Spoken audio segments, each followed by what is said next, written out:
এই যে ভাই বোনেরা, দয়া করে পাতিলের দিকে একটু ভালো করে তাকান। এইটা কোনো সাধারণ পাতিল না, এইটা হলো ডেক্সির রাজা। আর ভিতরে ভিতরে পাকতেছে বগুড়ার রাজকীয় আলুঘাটি।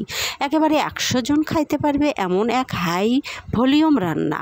আপনারা অনেকেই পোলাও দেখেছেন, খিচুড়ি দেখেছেন, কিন্তু এমন ঘাটি না, না দেখলে জীবন বৃথা বলেই দিচ্ছি। প্রথমে প্যানে পড়েছে তেল, তেল দেখে পাতিলও হাসছে। তারপর পড়লো পেঁয়াজ, একদম কান্না বের করে দেওয়ার মতো কাটা, আদা রসুন জিরা আর গন্ধ মেশানো কিছু জিনিস।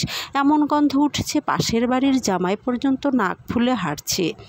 আরেক পাশে মাংস দাঁড়িয়ে মনে মনে বলতেছে, এই মশলায় পড়লেই বুঝি লাইফের উদ্দেশ্য পূরণ হবে। তারপর এলেন আলুরা, দেশি আলু, গোলগাল আর বোকা চেহারা। একের সাথে পড়লো মাংস আর আলু। আরে বাহ, মিলনের মহেন্দ্রক্ষণ।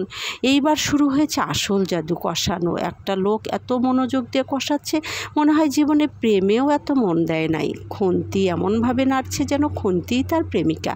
একটু পর পানি পড়ল, ঠিক এইটুকুই যেন ঝোল হবে, তরকারি না। এদিকে মশলার ঘ্রাণ মিলে যে অবস্থা, ফেসবুক খুললেই যদি গন্ধ পাঠানো যেত, ভাই ভাইরাল খাওয়া খেতাম একদম। রান্না শেষ, হাঁড়ির মুখ খুলতেই একটা আওয়াজ আসলো, আহ রে, এত সুন্দর গন্ধ।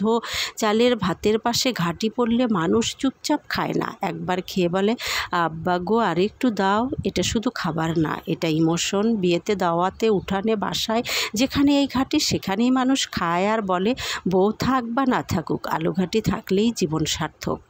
তো ভাই ও বোনেরা, ভিডিওটা দেখে যদি আপনার জিহ্বায় জল আসে আর মন হয়েছে একেবারে খাই, তাহলে কি করা উচিত? একটা লাইক দিবেন, কমেন্ট লিখবেন, ঘাটি চাই, জীবনের শান্তি চাই, আর শেয়ার করবেন ওই বন্ধুটারে যে বলে আমার কিছুতেই খিদে লাগে না। এই ভিডিও দেখলে গ্যারান্টি তার পেট ভো শুরু হবে।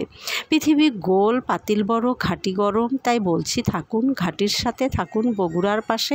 দেখা হবে আবার নতুন কোনো মজার রান্নায়। সেই পর্যন্ত ঘাটি খাই, সুখে থাকি।